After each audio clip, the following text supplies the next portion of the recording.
Greetings, brave traveler. As always, I hope you're having a fan-frickin-tastic day.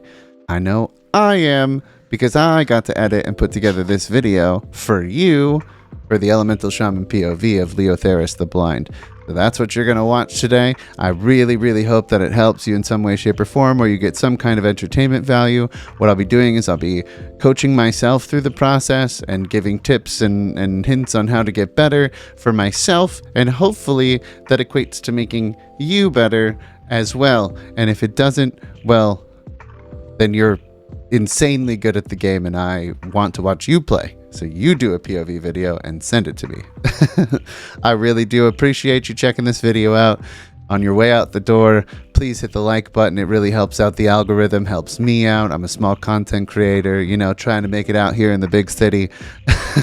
All right, I'll stop talking. We're going to get right into the PoV of Leotheras the Blind. Check it out. Energy. Power. My people are addicted to it. A dependence made manifest after the Sunwell was destroyed. Welcome to the future. Do not get too comfortable. My demise accomplishes nothing. The Master will have you. You will drown in your own blood.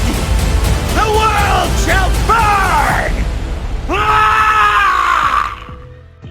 All right, going into it, we're grabbing a quick food buff because we didn't get it, but we'll get it before we pull. At the start of this fight, it's kind of a elemental shaman's dream moment. We get to have a 3-target cleave situation. We get to, you know, go for the big chain lightning crits and all that stuff, and it's very satisfying. The start of this fight is a great time. So we're killing the spellbinders. These are the things that summon or that are banishing Leotheras the Blind at the moment. So positioning, we have our totems over towards our warlock tank, Paloma, there in the left-hand side. The reason why is because we want to make sure that she gets as much hit and crit and spell damage as possible for when the demon phase begins. So we're killing the spellbinders here right away, and then Leotheras spawns. So we want to give a couple seconds for threat. We see that our tank has about 6 to 8k threat, so that's a good time for us to start. We do have salve, so we're pretty safe generally, unless the tank misses a lot, but our druid tank usually has some pretty good threat. So we're just kind of pumping at the moment. We've got our dire brew trinket rolling, and then whirlwind starts. So I make the mistake of going for those extra casts here, and I will get punished for it in just a moment. I get a Giga Bleed on me, and nobody helps cover heal on me. They're just kind of chaining everywhere, and it's not bouncing to me. So I panic, I pop my health stone, I popped my heal, and it didn't save me. So try not to get the bleed. Cancel a cast. It's better to cancel a cast here than to die.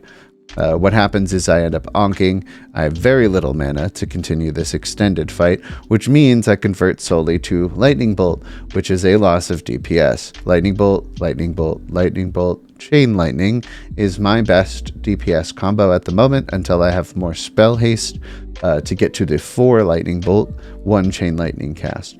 So we popped our mana pot there. You'll see that won't help us out much. We do have to crit a lot in order to maintain our mana pool, so thankfully I am getting some lucky crits right now. It's chaining my clear casting, and that's lovely. So our warlock tank has aggro. We're not in the radius of the blast, so we are not getting the debuff on us and taking the damage, which is perfect. That's what we want to do. That's where we want to be. We're still in range of our totems. We're in bloodlust, all the good things.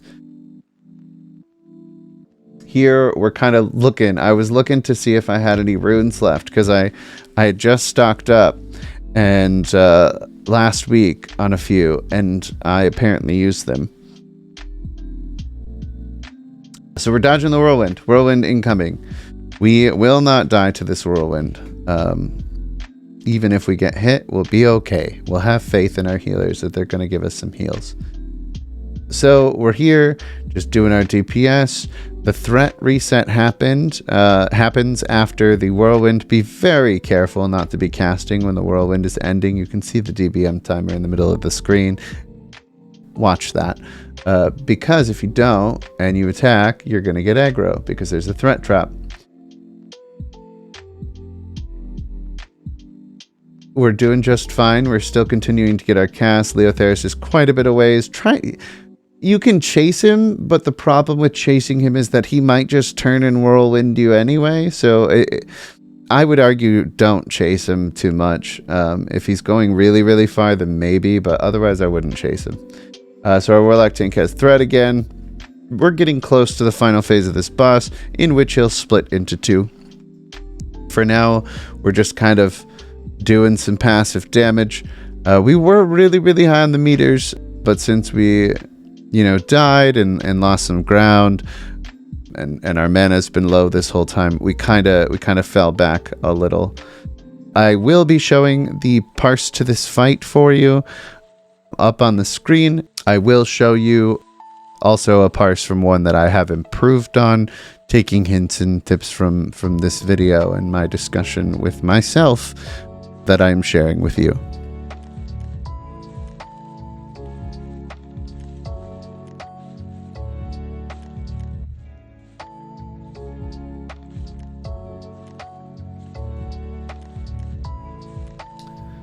So I got threat on Leotheras right away. All I did was cast once. Big mistake on my part. Really watch out for that, because now I have the bleed. I was already low health. The healers are having to spend a lot of resources on me now. Thankfully, they're actually spending them on me now instead of, the time before where I made the mistake and then also they didn't heal me. But it's not their fault. We're just dumb sometimes, and we need a little help from our healers, But the fight's winding down now, so we're about to kill it. We do get the bleed here, but the fight's over, right? So, yes, you don't want the bleed, but the fight's over. Just live through it or don't. It doesn't matter. But our healers are still pumping after the fight, so we'll survive. But that's it for this POV video. I will talk to you in a second. All right, folks, what you just saw was the elemental POV, my POV, to Leotheras the Blind in Serpentshrine Cavern. If any of that was helpful or entertaining in any way, shape, or form, please hit the subscribe button to check out this series continuing. I will be doing this for the rest of the bosses throughout Serpentshrine Cavern, as well as the bosses in Tempest Keep. We have a whole bunch of new content coming with that. We have a whole bunch of side content. I'll be doing shorts and guides and all these crazy things, especially coming soon with Wrath of the Lich King content. So keep close watch on this channel. If you haven't subscribed, please do so. Otherwise, you can check me out at twitch.tv/godoflols. Come say hi, get to know me a little bit, and then smash the subscribe button. But otherwise, thank you so much for watching. Until next time, farewell.